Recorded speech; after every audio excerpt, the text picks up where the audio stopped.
What would you do if the person you trusted most suddenly started acting like a stranger behind a locked door? It was 2:13 a.m., and the faint glow from under our bathroom door cut across the dark hardwood floor of our apartment on West 47th Street in Manhattan. The water wasn't running. The exhaust fan wasn't on. Just silence, and her shadow shifting behind the door. I stood there barefoot, heart thudding, listening. Then I heard it. A whisper. A laugh. Not meant for me. And when the lock clicked open, and she stepped out pretending everything was normal, I knew something had already died in this marriage. I just didn't know how ugly it would get. If you genuinely enjoy our stories, please subscribe to the channel, tell us where you're from, and what time it is right now. It's always fascinating to know how far our story flows. Her name was Lauren. For 8 years, she was my partner, my home, the person I thought I'd grow old with. We had routines: Sunday brunch at a small diner on 9th Avenue, late-night walks past Times Square just to feel the city breathe, quiet nights where we'd sit on opposite ends of the couch, comfortable in silence. But comfort can rot. At first, it was small things. The bathroom door locking every time she took her phone in. The way she angled her screen away from me. A sudden obsession with her appearance. New dresses, expensive perfume, gym sessions that stretched longer and longer. "You look good," I told her one evening. She barely glanced up. I know. That was new. Then came the distance. Conversations became transactions. Eye contact became rare. And intimacy? That vanished like it had never existed. One night at dinner, I tried to reach for her hand across the table at a small Italian place on 8th Avenue. She pulled it back like I'd burned her. "Don't do that," she said flatly. "Do what?" "Act like everything's fine." That was the moment the humiliation began. Not loud, not explosive, just slow erosion, like being erased from your own life. I started noticing patterns. Her late work meetings, always on Tuesdays and Fridays. Uber receipts that didn't match her office location in Midtown. Charges from a boutique hotel in Soho, the Mercer. When I asked, she didn't even flinch. "It's for client meetings." "You wouldn't understand." I wouldn't understand. That sentence echoed in my head for days. So I stopped asking, and I started watching. The first real crack came from something stupid: her iPad. She'd forgotten to log out of her messages. It buzzed while she was in the shower. I didn't want to look. I really didn't. But I did. "Can't stop thinking about last night." That was the first message. From a contact saved as D. My hands went cold as I scrolled. Photos. Hotel confirmations. Explicit messages that made my stomach twist. Plans for future nights. Jokes about me. "Does he suspect anything?" he wrote. "Please," she replied. "He's clueless." I stared at that word longer than anything else. Clueless. That night, I sat on the edge of our bed while the shower ran, and something inside me broke. Not loudly, not dramatically, just snapped. I didn't confront her. Not yet. Because in that moment, I realized something important. They thought they were untouchable, and that was their mistake. Over the next few weeks, I became someone else. Quiet, observant, methodical. I copied everything. Messages, photos, hotel bookings. Even recorded a phone call where she whispered his name, Daniel, like it meant something sacred. I hired a private investigator.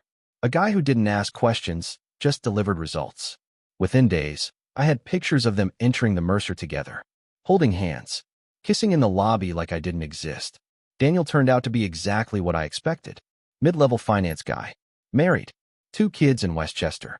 The kind of man who thought consequences were for other people. Perfect. I didn't rush.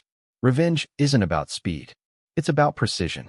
I met with a lawyer in a quiet office near Bryant Park. Filed for divorce quietly.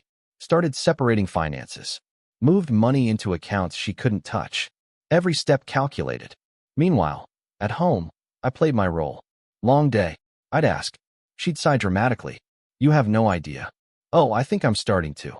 She never caught the meaning behind that. The trap came together piece by piece. First, Daniel's wife. I found her on social media. Sent her everything. Photos, messages, hotel receipts. No explanation. Just truth. Then, Lauren's job. Turns out, company policy had very strict rules about client relationships, especially ones conducted in hotel rooms during work hours. I forwarded the evidence anonymously. And finally, the stage. I invited Lauren to dinner. The same Italian place on 8th Avenue where she'd pulled her hand away weeks earlier. She showed up dressed like she used to, effortlessly beautiful, confident, untouchable. "What's this about?" she asked, sliding into the booth. I smiled. "Closure." She rolled her eyes. "Don't start." But I didn't start. I waited. Right on cue, her phone buzzed. Once, twice, then nonstop. Her expression shifted. Confusion, then panic. "What the hell?" she muttered, scrolling. I leaned forward. "Something wrong." She looked up at me, pale. "Did you?" Before she could finish, the restaurant door opened. Daniel walked in. Behind him, his wife. The look on Lauren's face was something I'll never forget. Pure, unfiltered terror.